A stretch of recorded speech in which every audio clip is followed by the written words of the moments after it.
Selamat siang semuanya. Kami dari Kelompok 4 Sipaka ingin merepresentasi hasil case study diskusi kami tentang case study surviving SAP implementation dan hospital. Kelompok 4 ini sendiri terdiri dari Aldian Basam Jatullah, Agus Sasmita Dewi, Clara Aurelia Setiati, Arya Jalan Prasetya, dan saya sendiri, Fernando Widanto. Mari masuk ke permasalahan itu. Via ini sebenarnya punya sistem IT sendiri, tapi mereka mengalami kesulitan implementasi SAP. Kesulitan utama itu adalah sebagai berikut. Pertama, koordinasi pasien dan prosedur mudah itu tidak efisien. Kan proses perawatan pasien itu membutuhkan koordinasi kompleks antar spesialis. Namun ada ketergantungan pada rekam medis kertas yang membuatkan sinkronisasi tim. Proses bedah lambat ini proses bedah ini jadi lambat juga karena proses validasi tertunda atau persetujuan dan pengamanannya hilang. Nah, masalah rekam medis manual ini tuh sifatnya tertulis tangan, karena sulit dibaca, juga begitu dia membuat risiko kesalahan tinggi. Lalu dokumennya juga sering hilang atau mungkin salah arsip. Selain itu, rekam medis ini tuh dibutuhin oleh banyak pihak secara bersamaan, jadi itu memicu keterbatasan akses. Dan terakhir, pemerintah medis tentang kesalahan. Karena perusahaan manual tadi itu dia mengakibatkan potensi salah baca ataupun paling parah lagi salah dosis. Risiko ini untuk risiko interupsi obat dan durasi perintah kas yang tinggi. Perawat harus mengakses MR phishing di mana tidak efisien. Untuk masuk ke masalah administrasi. Yang pertama ada penagihan kontrak asuransi. Ada sekitar 70.000 item penagihan diproses secara manual, yang mana mengakibatkan rawan kesalahan dan juga keterlambatan. Staf ini jadi kesulitan tuh untuk melacak biaya dan syarat kontrak karena semuanya manual. Lalu tidak ada standar prosedur ataupun dari semua. Jadinya membuat kesulitan pada penyelesaian antar perusahaan asuransi. Lalu untuk audit dan operasi tagihan ini juga dapat dipertanyakan, di mana biaya sering tidak tercatat saat perawatan. Lalu audit juga membutuhkan dokumentasi manual, di mana menambah arus kas. Dan terakhir, pengelolaan biaya ini tuh semua manual oleh si dokter. Dokter itu mencatat tagihan ini sendiri di kertas, di mana proses ini hanya memakan waktu, tapi juga risiko tidak terorganisir, karena bisa saja dokternya salah nulis ataupun kertasnya hilang. Terakhir kita masuk ke masalah sistem dan infrastruktur. Pertama, ada rantai supply dan inventaris yang tidak integrasi.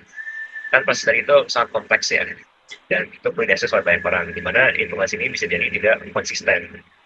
Karena ini dibutuhkan untuk manajemen inventaris yang efisien. Lalu pengasihan rekam ini tuh, rekam medis ini lemah. Dari 50.000 rekam medis ini bentuk kertas dipindahkan secara manual, di mana pasti ini membutuhkan ruang besar dan logistik yang sangat kompleks. Lalu juga ada sistem itu bentuk spreadsheet, di mana tidak akurat. Sering terjadi kehilangan data, mungkin karena miss input ataupun ya karena secara manual saja jadi ini error. Dan terakhir, arsitektur IT itu terfragmentasi. Ada sekitar 30 sistem berjalan sendiri-sendiri tanpa ada kayak data center ataupun kayak satu sistem yang memusatkan semuanya. Gitu. Fokus sistem ini juga hanya berfokus pada proses pendukung, bukan perawatan pasien. Sistem biaya atau tadi itu tidak akurat dan juga lambat. Lalu kita masuk ke penjelasan selanjutnya, di mana film itu kan tadi punya sistem IT. Tapi sifatnya seperti apa sih gitu ya? Nah, sistem IT ini itu seperti SAP, sudah dibilang tadi, terkomunikasi dan tidak terintegrasi. Dapat dibuat sistem yang jalan sendiri, diakses oleh bagian departemen. Lalu, sistem ini hanya mampu menyelesaikan sebagian kebutuhan pengguna secara menyeluruh. Terus juga tidak terintegrasi. Jadi data lintas fungsinya tuh ya sendiri gitu, pada informasi sulit dikonsolidasikan. Jadi sistem ini sendiri itu dia sistem elektronik, lab, dan penceritaan diagnostik. Lalu software internal ini berbentuk sebagai pendukung saja gitu, untuk mendukung jadwalan, bukan untuk seluruh proses development. Lalu software khusus ini itu dikembangkan oleh dokter-dokter sendiri untuk kepentingan mereka sendiri. Lalu fokus pengembangan sistem ini ada pada proses administrasi saja untuk klinis. Lalu juga ada permasalahan IT ini sebelum implementasi SAP-nya. Jadi sistem biaya dokter itu yang masalah akibat gelombang lambat, tidak akurat, implementasi sistem kemarin buat biaya implementasi sistem sendiri. Lalu juga terdapat sistem ini tidak stabil, dan terakhir juga pengembangan sistem terpisah. Jadi mengingatkan konsolidasi data dan efisiensi infrastruktur. Selanjutnya akan dijelaskan oleh saja. Baik, seperti yang telah dijelaskan oleh rekan saya sebelumnya, VLF sendiri menghadapi sejumlah tantangan, di mana di sini akan saya akan menekankan beberapa tantangan yang cukup signifikan untuk melatar belakangi adaptasi dari SAP ini. Yaitu yang pertama adalah lebih dari 30 sistem informasi yang bekerja secara terpisah, yang kedua adalah pencatatan medis yang masih berbasis dokumen fisik, yang ketiga adalah proses administratif yang masih manual, dan yang terakhir adalah alur komunikasi yang panjang dan tidak terdigitalisasi. Boleh di next? Nah, untuk mengatasi tantangan-tantangan ini, VLF akhirnya memilih SAP sebagai sebuah solusi ERP utama. SAP dipilih karena beberapa keunggulan yang dimilikinya, yaitu yang pertama efisiensi. Dengan SAP, VLF dapat meningkatkan efisiensi dengan mengurangi ketergantungan pada tugas manual, memungkinkan proses bisnis lebih otomatis dan juga terorganisir. Yang kedua adalah integrasi. Berbagai sistem informasi dapat diintegrasikan dalam satu platform yang terpusat sehingga memudahkan koordinasi antar departemennya. Yang ketiga adalah analitik, di mana SAP memberikan analitik secara real-time yang sangat berguna dalam pengambilan keputusan berbasis data secara cepat dan juga akurat. Yang keempat adalah skalabilitas. Apabila VLF ingin memperluas operasinya, SAP masih bisa dapat digunakan tanpa harus investasi besar pada infrastruktur IT-nya. Next. Namun, meskipun SAP menawarkan banyak keuntungan implementasi, sistem ini tidak berjalan dengan mulus. Terdapat beberapa resistensi dari berbagai aktor di rumah sakit ini. Contohnya adalah dokter. Yes, dokter itu sulit beradaptasi dengan sistem dan tidak mau mengubah kebiasaan menulis atau mendikte ke asistennya. Dan solusinya itu adalah VLF menekankan manfaat dari SAP yang akan mempermudah pekerjaan mereka di masa depannya. Selain itu, mereka juga memberikan pelatihan intensif yang disesuaikan dengan kebutuhan para dokter ini. Selanjutnya adalah banyak asisten yang kurang terampil dalam menggunakan komputer. Di mana untuk mengatasi masalah ini, VLF menyediakan pelatihan dasar komputer yang meliputi pengenalan Microsoft Word dan juga Excel, serta pelatihan lebih lanjut tentang fitur-fitur dasar SAP. Setelahnya, banyak staf medis dan perawat juga sudah terbiasa dengan sistem yang lama nih, dan merasa khawatir akan ada peningkatan beban kerja dengan penerapan sistem SAP ini. Kekhawatiran ini muncul karena mereka takut harus mempelajari cara kerja sistem yang baru dan merasa terbebani dengan proses yang lebih rumit. Untuk mengatasi hal ini, VLF menyelenggarakan pelatihan intensif yang bertujuan untuk memberikan pemahaman lebih dalam tentang SAP. Selain itu, VLF juga menekankan manfaat SAP yang dapat meringankan pekerjaan mereka, bukan justru menambah beban. Dan yang terakhir adalah administratif. Mereka merasa khawatir akan kehilangan pekerjaan karena sistem otomatisasi yang baru ini. Dan untuk solusinya, uh, VLF sendiri ini memberikan pelatihan intensif agar mereka bisa lebih mahir dalam menggunakan sistem baru. Selain itu, VLF juga menjamin bahwa tidak akan ada pemecatan dan sebagian besar staf itu administratif malah akan diberikan tugas baru yang lebih strategis yang sebelumnya tidak ada dalam sistem yang lama. Baik, masih berkaitan dengan resistensi yang tadi, saya akan menjelaskan mengenai strategi change management yang dilakukan oleh VLF terkait dengan proyek ini, yaitu yang pertama ada kepemimpinan yang kuat dan juga komitmen top down. Hal ini ditunjukkan salah satunya dengan CEO dan juga CMD-nya atau Chief Medical Director yang secara aktif selalu mendukung proyek dan menyampaikan pesan bahwa SAP ini adalah strategi bisnis kritis, bukan sekedar proyek IT. Setelah itu, untuk strategi yang kedua ada pelatihan intensif dan juga dukungan berkelanjutan, di mana dalam implementasi proyek ini dilakukan berbagai macam pelatihan untuk tim dokter, tim medis, dan juga untuk warga rumah sakit yang lainnya.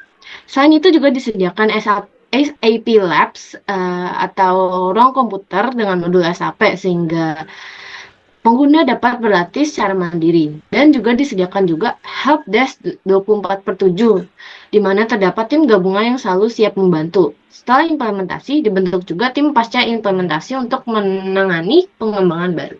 Next. Selanjutnya untuk strategi yang ketiga ada pelibatan pengguna atau user involvement di mana tim proyek melibatkan juga dokter, perawat, dan juga staf administratif untuk memberikan masukan tentang kebutuhan operasional di mana feedback atau masukan dari mereka dapat diimplementasikan langsung ke pengembangan proyek. Selanjutnya ada juga strategi komunikasi transparan dan juga multi-channel, di mana SAP ini diposisikan sebagai alat untuk meningkatkan keselamatan pasien dan juga efisiensi, bukan sekedar mengganti kertas. Selain itu, terdapat juga komunikasi ke seluruh stakeholder. Contohnya adalah adanya pemberitahuan melalui poster, website, dan pengumuman di rumah sakit untuk pasien dan keluarga. Next. Selanjutnya, sesuai dengan Yang dijabarkan di studi kasus, ada 2 pendekatan umum yang dapat dilakukan dalam pengimplementasian ERP, yaitu Big Bang dan juga Partial Implementation. Di mana Big Bang ini ada pendekatan yang melibatkan peluncuran semua modul ERP secara bersamaan pada satu waktu yang telah ditentukan. Sedangkan untuk Partial Implementation, ini dilakukan secara bertahap baik per modul ataupun per unit bisnis. Next. Selanjutnya untuk kelebihan dan kekurangan dari masing-masing implementasi ini, yaitu mungkin dimulai dulu dari Big Bang. Untuk kelebihannya adanya integrasi langsung di mana semua departemen langsung terhubung dan terpusat, sehingga akan menghilangkan masalah data, silos, dan juga inkonsistensi antar sistem. Setelah itu ada kelebihan yang kedua adalah efisiensi waktu dan biaya yang rendah, di mana tim proyek tidak perlu memelihara sistem lama selama fase transisi sehingga mengurangi biaya maintenance ganda. Selain itu ada konsistensi proses bisnis di mana adanya standarisasi proses terjadi secara seragam di seluruh organisasi sejak hari pertama. Untuk kekurangan dari Big Bang, yang pertama ada risiko yang tinggi, yaitu jika ada suatu bug yang terdapat pada proyek, maka seluruh operasional dapat terganggu. Untuk kekurangan yang kedua ada beban pelatihan yang berat di mana semua karyawan harus dilatih sekaligus dalam jangka waktu yang bersamaan. Dan yang ketiga ada tantangan teknis kompleks di mana contohnya adalah integrasi data yang harus diselesaikan sebelum sistem digunakan.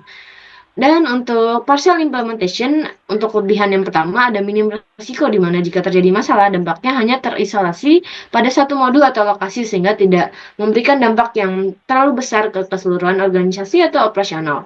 Dan untuk kelebihan yang kedua ada biaya bisa dikendalikan secara bertahap dan perusahaan tidak perlu mengeluarkan biaya besar sekaligus dalam satu waktu.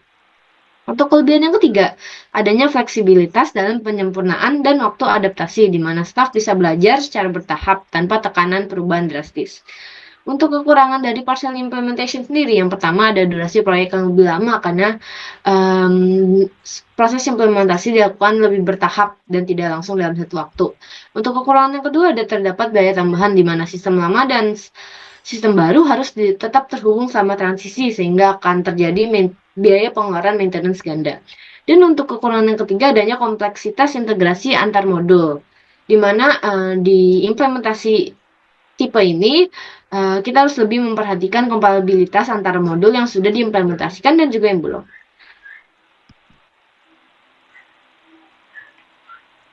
Oke, untuk soal selanjutnya adalah apa pendekatan yang digunakan oleh VLP. Jadi pendekatan yang digunakan adalah Big Bang Implementation karena alasannya adalah pertama, peluncuran semua modul yang secara bersamaan. Nah, karena semua modul ERP ini diluncurkan secara bersamaan, maka ini bisa memudahkan integrasi sistem tanpa ada proses transisi. Selanjutnya adalah proses stabilisasi yang lebih cepat.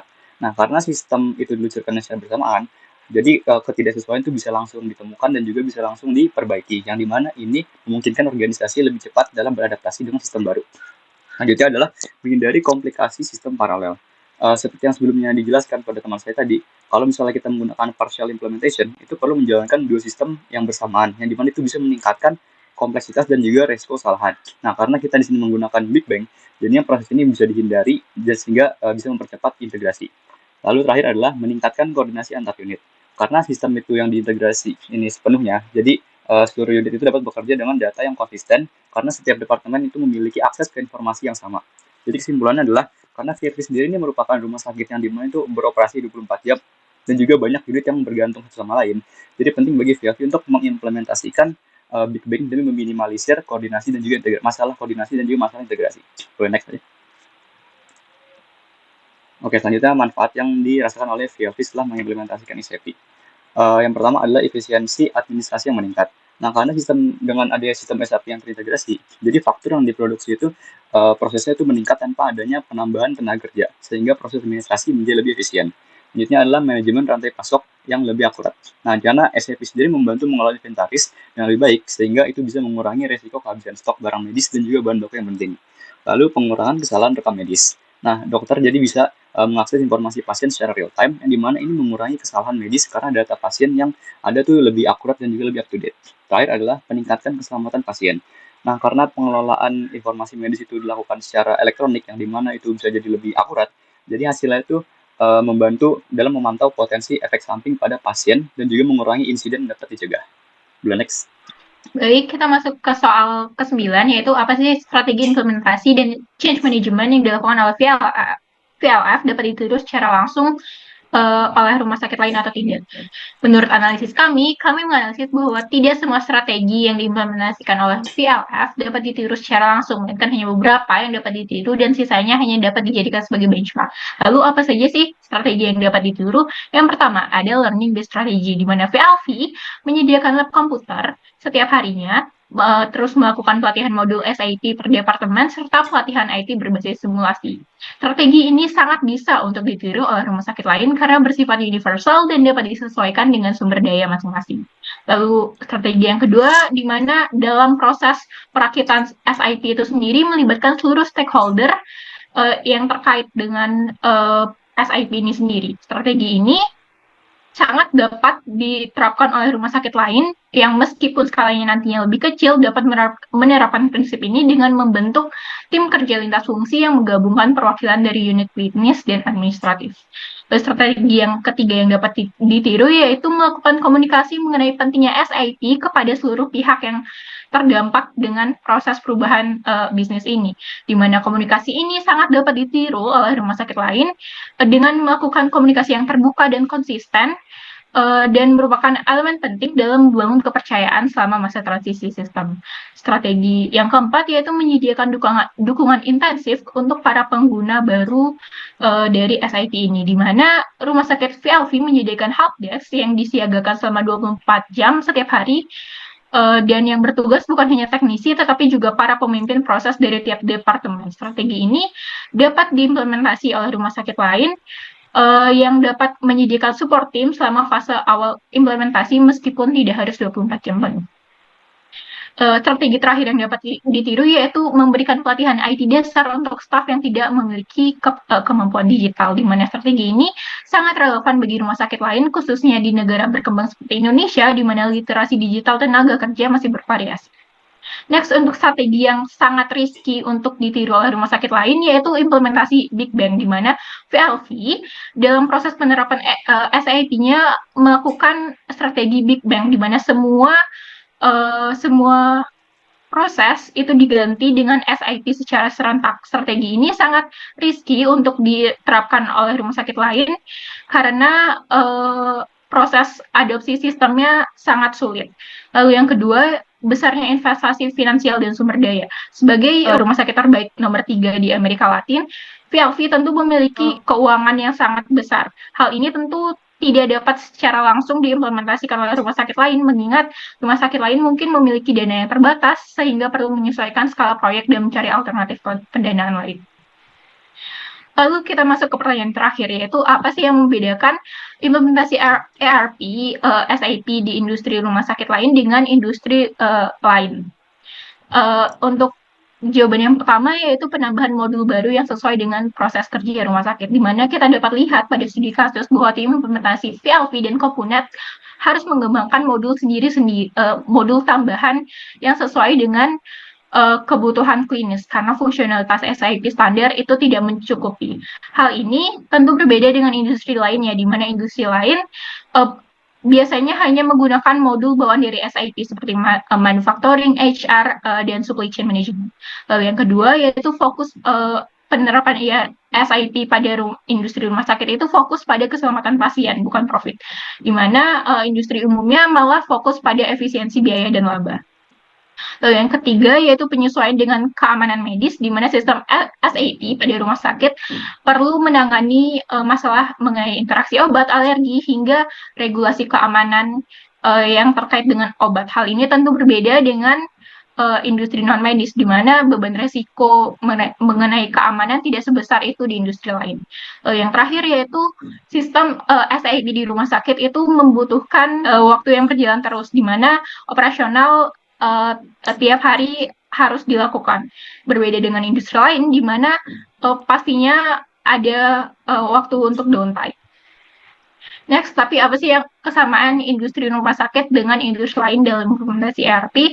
Yang pertama, ERP digunakan untuk mengintegrasikan seluruh proses bisnis. Yang kedua, dengan implementasi SAP ini sendiri khusus atau ERP, tentu akan terjadi perubahan cara kerja atau yang kita kenal dengan business process reengineering, di mana SAP tidak hanya menggantikan kertas dan komputer, tapi juga menuntut perubahan alat kerja. Yang terakhir, penerapan implementasi ERP ini sendiri melibatkan seluruh divisi atau unit kerja seperti seperti dalam kasus rumah sakit melibatkan dokter, perawat, ahli IT dan manajemen. Tentunya industri lain juga cenderung melibatkan tim lintas fungsi seperti tim keuangan, logistik, dan HR. Sekian presentasi dari kami. Mohon maaf apabila ada kesalahan. Terima kasih. Kelompok A04 pamit.